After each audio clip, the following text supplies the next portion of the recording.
subscribe to my channel. And also press this bell icon.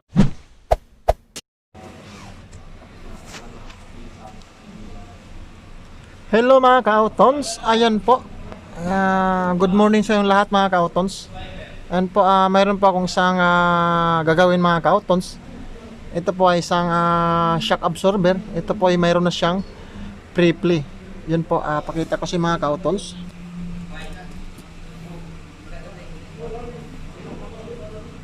Ayan po. Ito po yung shock mga ka-autons.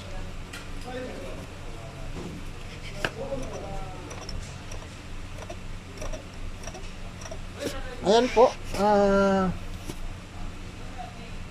nakita nyo mga ka-autons na yung shock mounting niya dun sa taas ay mayroon na pong pre-play. Kaya ngayon, yun po yung gagawin natin ngayon. Papalitan natin to ng shock absorber. At saka mayroon na ng tagas mga ka-autons yung shock absorber niya. Ayan po. Kaya kailangan na rin yung palitan. Magtanggalan tayo ito mga ka-autons sa itong stabilizer link. Dalawang bolt dun sa support ng shock absorber. Ayan po. At saka ihawin na rin natin tong ABS sensor niya na cable o yung circuit niya para hindi matamaan mamaya sa paghawi natin ng shock absorber. Ayan po. At saka yung flexible hose dito sa caliper. Ayan po siya. Kailangan natin yan tanggalin tapos ihawi konti para hindi na matamaan yan pagka masira pa. Ayan po. Ayan po mga ka-autons, ito po yung ipapalit natin na shock mounting. Ayan po. Ito po ay shock mounting. Itong papalitan ko mga ka-autons ay lip and right kasi parehas sila ang mayroon triple. Yun po yung papalitan natin. Ito po yung parts number mga ka-autons. Hindi po yan mga yung parts number ng mga ka-autons. Ito po yung nilagay na lang na parts number. Ayan po. Ito po sa shock mounting. Ito po sa mga ka-autons ay lip and right, walang problema. Parehas lang to mga ka-autons. Ayan. Yun po. At saka ito po yung shock absorber natin. Ito po ang shock absorber natin. Ito po yung part number. O iniban nila. Ito po yung part number na isa. Yung sa dulo. Tapos yung ito ay sa right side. At saka ito ay sa left side. Ito po yung nagkaiba sila na number mga ka-autons. 957 ito, 958. Yan po. Ito po yung right side ay 958. Sa left side ay 957. Yan po yung magkaiba nila sa part number nila. Yan po.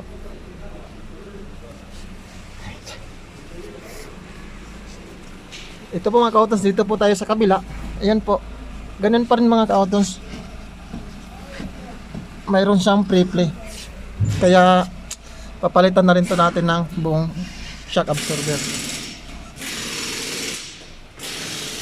Ayan po mga ka-autons, ito po tatanggalin natin tong plastic na to. Itong plastic na mga ka-autons tatanggalin na dito at saka yung wiper arm nya kailangan natin tanggalin yan. Ayan po, may takip yan. At saka mayroon pong 15mm na socket po. Yan po, yan po yung tatanggal natin kasi nandito sa ilalim yung bolt ng shock absorber. Ayan po, yan siya. Ayan po, ito po yung mga clips nya. Ayan po yung mga clips na dito. Ayan, clips. Ayan po. Ayan. Yan ang tanggal natin mga autos para makita natin yung madukot natin yung ano dito. Shock absorber na bolt sa taas. Okay. Yan mga ka-autons, babagbagin ko muna.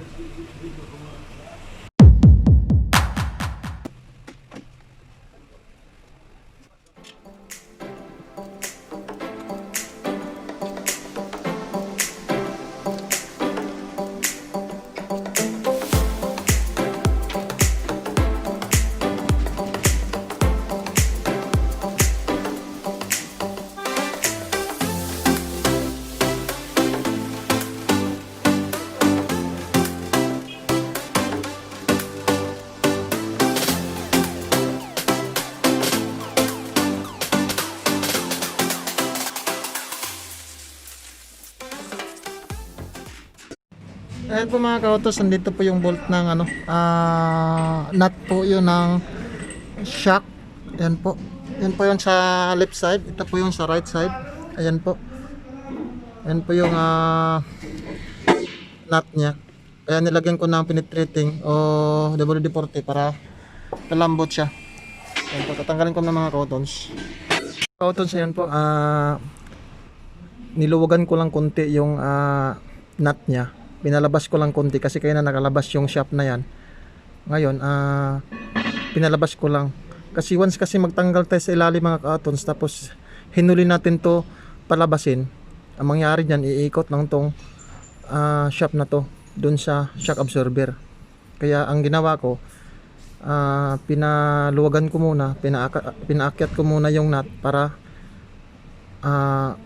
ano siya, lisa sa ano, kasi nag-alkontrahan kasi itong mga kautons, kaya hindi siya iikot yung shaft na sa gitna.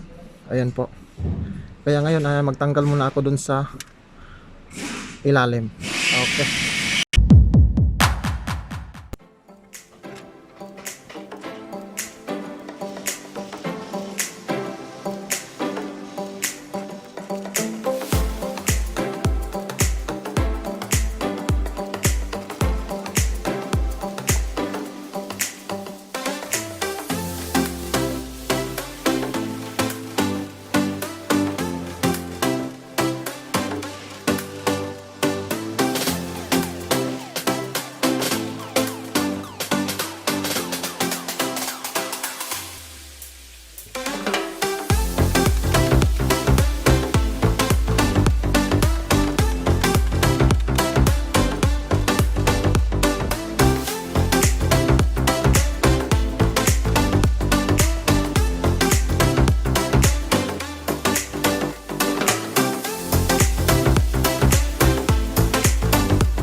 Yan po, natanggal na po natin yung shock absorber dito sa spark. Yun po, ito po yung sa right side, ito po yung sa left side. Ayan po. Ngayon, papalitan ko na po ito ng shock dito sa ano, papalitan ng shock absorber. Ayan po. Patayin ko muna mga kautons. Hello mga kautons, dito na po tayo sa pressing machine natin dito sa sa shock absorber natin. Ito po yung pressing machine na gagamitin natin. Ayan po. Ito po yung pressing machine. Yan siya. Okay. Ito may safety po siya dito mga kautons. Yan po yung safety niya dito sa ilalim. Yan po. Ito po yung up and down. Ayan po. Siya, ito po yung shock absorber. Kaya ngayon titignan mo natin mga kautons kung saan sa nakatapat. Yan po, titignan na natin ito mga kautons, yung titignan natin yan ay nakatapat sa dito sa lagayan ng bolt. Kaya madali na natin na makabit yan. Yan, pati yung sa coil spring nya dito sa kabila, yan po ay magkaano siya, kailangan naka-align sa dito. Ayan po. At saka yung dito sa kanan. Ayan po sa kanan. Yung coil spring niya ay, yung dulo niya ay nandito. Kaya madali natin na ma-identify. At saka mayroon naman siyang dito sa paa niya. Ayan po. Mayroon siyang insulator. Ayan siya. Kaya ngayon ko muna ito mga kautons, i-sit up ko muna to. Okay.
Yan po, ito po yung bagong ano natin, bagong shock absorber. Ito po ay right side. Yan po, ito po yung right side mga ka-outons. Yan po, made in Korea. Yan siya.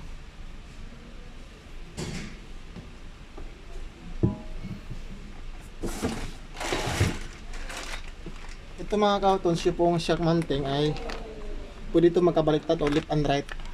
Yan po, kasi pares naman dito ang ano nila eh.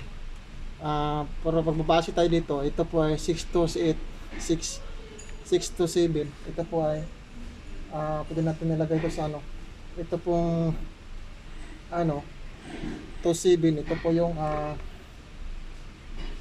left side. Ito po yung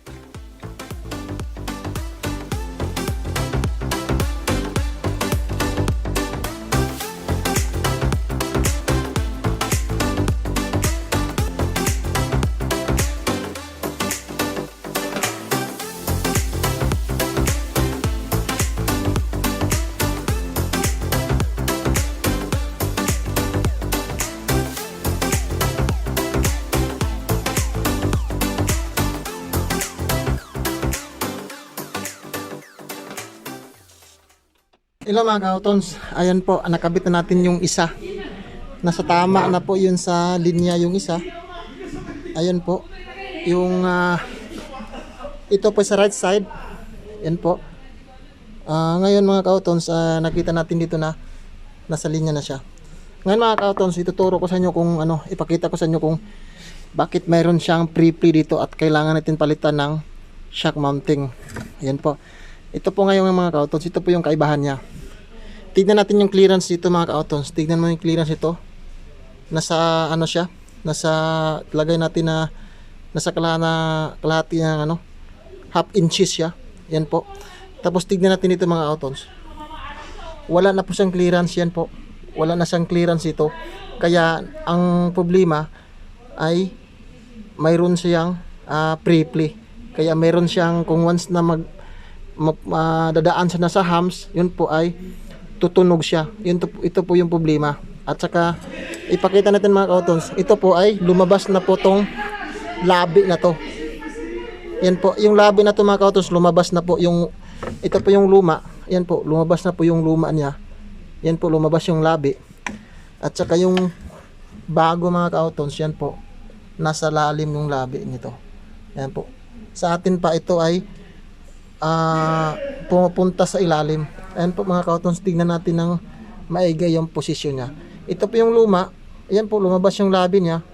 Yan po, nakita natin na parang naubos dito. At saka nakita natin na lumabas yung labi. At saka yung bago mga ka-outons, ayan po ay lubog. Ayan o, lubog siya. Ayan po, kita natin, lumubog siya. At saka yung clearance na dito mga ka-outons malaki. Yan, kasya pong isang daliri. Pero itong luma, di natin mapasok yung daliri. Yan o, walang clearance. Yan po yung diferensya niya mga ka-outons. Kaya kailangan natin palitan ng shock mounting. Kung ang shock nyo ay maganda pa, walang tagas, shock mounting lang ang recommended na papalitan niya mga ka-outons.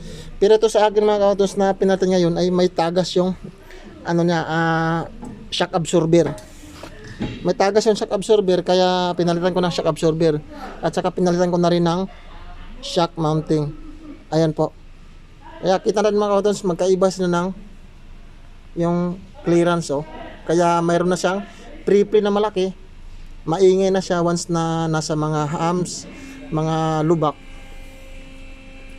At saka ito siya ay babalik na naman sa walang clearance kasi bago na.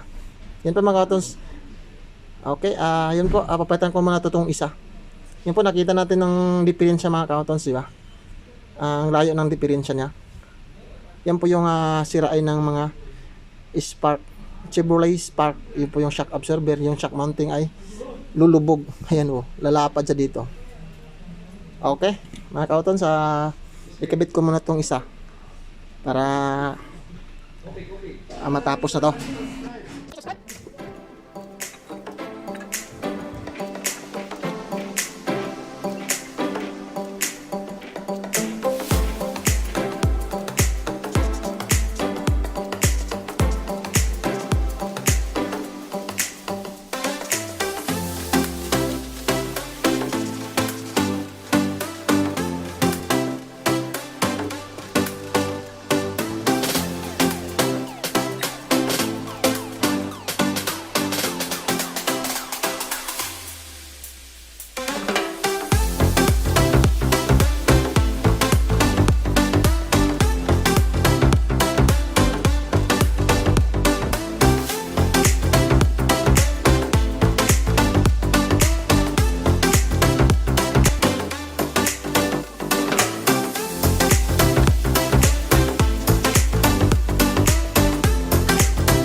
Ayun po mga kautons, nakabit ko na po yung dalawang shock absorber at saka shock mounting.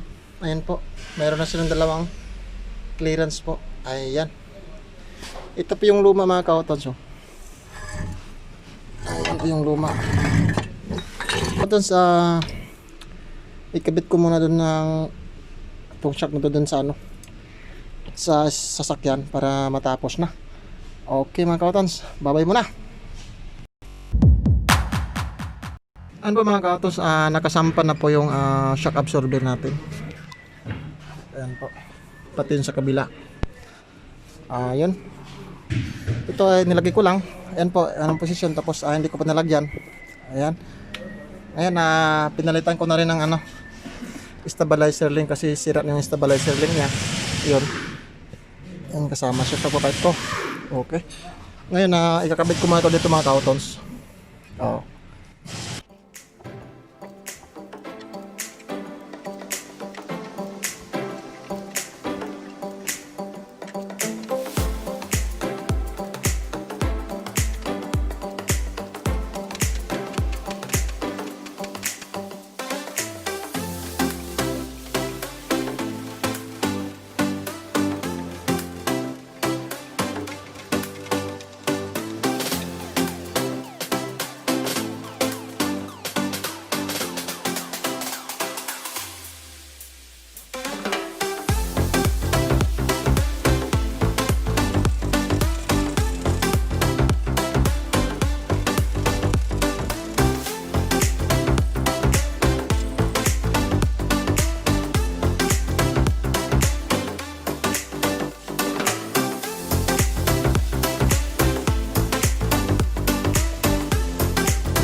Ayun mga kautons, testing natin mga kautons kung mayroon pa ba siyang triple.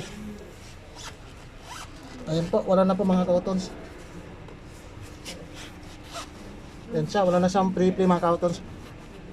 O sa atin pa, bago na kasi yung shock mounting at saka shock absorber. Ayun, okay na siya, wala na siyang triple. Hindi na siya tutunog yan pag nandun siya sa hams.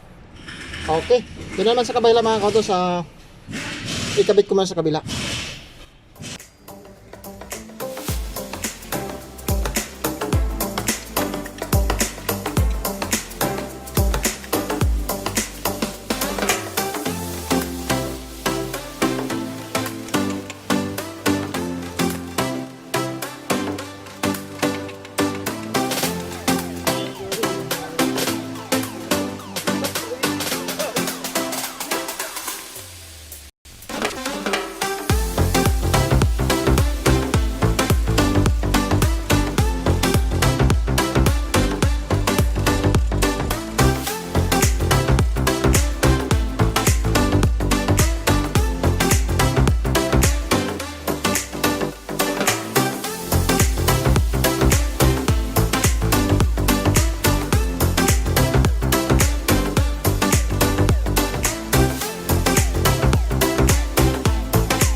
Kautons,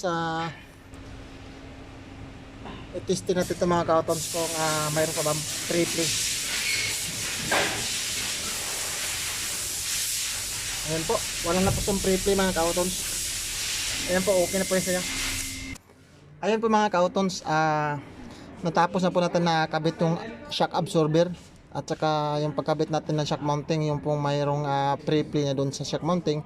Pero sinamahan na natin ng shock absorber kasi mayroon na rin tagas yung shock absorber, mahina na rin yung pressure na sa loob, kaya yun pinalitan na natin. Ayun, hinigpitan ko na rin yung nilagay ko na rin yung takip dito sa taas at saka yung wiper blade. Ayan po. Yan po sa mga kautons, okay na sa mga kautons, wala na silang pre-play. Pati doon sa kabila, doon sa kaliwa, ay wala na silang pre-play. Okay na siya. Ayun po.